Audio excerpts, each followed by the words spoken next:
In animated movies, it's common to spot a few mistakes, even in the most famous ones like Frozen. That's your plan? But have you ever noticed these animation and continuity errors in Anna and Elsa's movies? Right at the beginning of Frozen 2, our heroines are playing a game of charades with teams, Anna and Elsa against Olaf and Kristoff. While they play, Sven is in charge of taking care of the paper basket with the characters to be imitated, the hourglass that tracks the player's time, and the bell that signals the end of the round. But if you pay close attention to the position of the objects, you'll notice that from left to right, we have the basket, the hourglass, and the bell, all neatly lined up in front of Sven. However, as soon as the camera angle changes, the basket and hourglass switch sides, and when the camera shifts again, the order changes too. The hourglass that was in the middle is now at the end. I don't know about you, but maybe Elsa's castle objects have a life of their own, and were enchanted by the same witch that bewitched the furniture in Beauty and the Beast. That wouldn't be too surprising, since even Rapunzel traveled to Arendelle for the Queen's celebration. We know you love Frozen as much as we do, so you know what to do. Grab your popcorn, a cold drink, and come watch the 16 mistakes we found in the Frozen movies just to show you. This is another video of Cinewave. As everyone already knows, Disney princesses love to sing to express their feelings. During Frozen 2, Elsa feels strange after hearing the call from the forest. Right at the beginning of the song, she leans on a table and looks into a mirror that's hanging on the wall in one of the castle corridors. But when she turns around to keep walking, there's no table and no mirror in sight.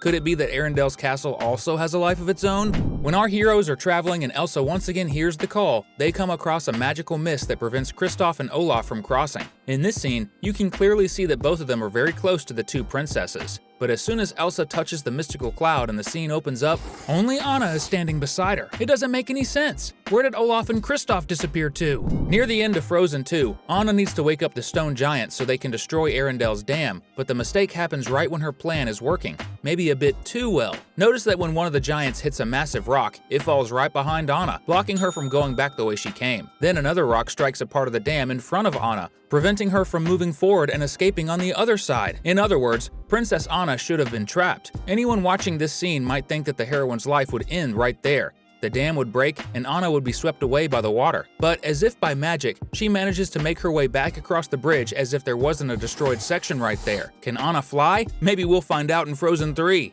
This is a good question. Did you know that depending on the temperature, metal can break instead of bend? It seems like the animators didn't look into this fact because in Frozen 1, when Elsa is trapped with thick iron shackles, our queen uses her powers to free herself. So far, no problem. But when we analyze the effects of Elsa's powers, we notice that the ice caused the metal to bend instead of break. You might argue that the queen's powers are magical, but that detail doesn't matter. Sure, Elsa's abilities are much more than just ice, but they still follow the laws of physics. What we know is that metal only bends at high temperatures, not low ones. And would you have ice powers or some other element? Comment with #power so we can get to know you. The next mistake is more about the logic of Elsa's powers than an animation error. As you might remember, Elsa used to wear gloves to hide her powers, meaning clothes can block the effect of her ice powers, right? Remember how she had to take off her glove during the coronation? But when she's building her ice palace, she uses her feet to create the floor. It's a fantasy movie, sure, but I still wonder what the rules are for our queen's powers. Gloves can block her magic, but shoes and iron shackles can't? I'm surrounded by idiots. The next continuity error happens right in the scene following the shackle mistake. One thing we all know about snow is that it leaves footprints when you walk through it. But in the first movie, Kristoff and Sven are sadly leaving the kingdom because it seems like Anna is going to marry Hans. As they're walking away from the castle, you can see the snow marked with their footprints. But as soon as they look back, the snow is smooth, as if no one had walked that way. Everyone knows that Olaf loves warm hugs, but does he also like playing hide and seek? In the first movie, when Anna reunites with her sister in the ice castle, the two begin to argue about being close. Elsa is convinced that everyone should leave her alone, and maybe Olaf understood that because he vanished from the scene. Notice that when Anna is at the bottom of the stairs, Olaf is standing right next to her, but as soon as the princess starts going up the stairs, the snowman just disappears. He's not there! Where did he go? The next mistake is quite easy to notice, but perhaps the adrenaline of the song made it slip past your eyes. Right when Anna is climbing the ice stairs to talk to Elsa, we see that the princess's face is fully reflected in front of her. Just look at the walls beside her. But if she is facing what would be our point of view, then her face wouldn't be fully reflected on the ice walls. that's not how light behaves. The terror of animators is the fans who are obsessed with movie mistakes. We can cut the animation team some slack for this next error because it's pretty hard to notice, but fans are very sharp, and we ended up catching it. Right in the scene where the ice monster throws Anna and Kristoff out of the palace, Anna's hat isn't added to her character design, but as soon as she gets up from the fall, there it is, perfectly placed, as if it had always been there. It was a mistake that lasted just a few seconds, but we saw it. And to make sure the videos don't disappear from your timeline, remember to subscribe to the channel and activate the notification bell to receive updates. Let me ask you a question. When there's a discussion happening, do you usually eavesdrop? I hope not, because that's really rude. But if you had the ability to become invisible like these characters, maybe sneaking a peek wouldn't be such a bad idea.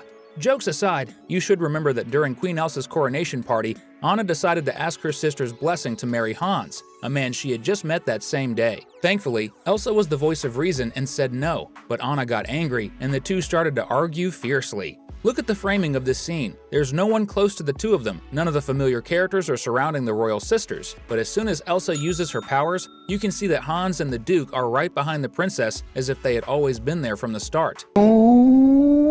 We know that when making an animated film, some decisions have to be made to make the production more visually appealing. However, some ideas to enhance the film's aesthetics end up defying logic. Note that during the big storm, Kristoff enters the blizzard with Sven. The freezing winds are all around, and just like a person gets drenched when running in the rain, Kristoff should be covered in snow. But it seems the storm has no effect on his hair, eyes, or clothes. The same can be said about Hans during his conversation with Elsa in the middle of the blizzard. Right at the beginning of the first movie, Anna sings about how happy she is to meet new people. At one point in the song, she enters a room in the castle that has some paintings. In the corners of this room, there are a few benches, but no sofa. Just when the princess is imitating the poses of the women in the paintings, she strikes a pose on a piece of furniture that doesn't exist in the wide shot of the room. We can see a blue sofa there, but where did it come from? Watch the complete scene when they show the entire hall. There's no blue sofa there. This was a mistake! When Anna goes after Elsa and ends up needing new clothes, our princess finds herself in a cabin, the same one where she sees Kristoff for the first time. If you look at the cabin scene from the outside, you'll notice there are two large windows right in front of the building, next to the entrance door.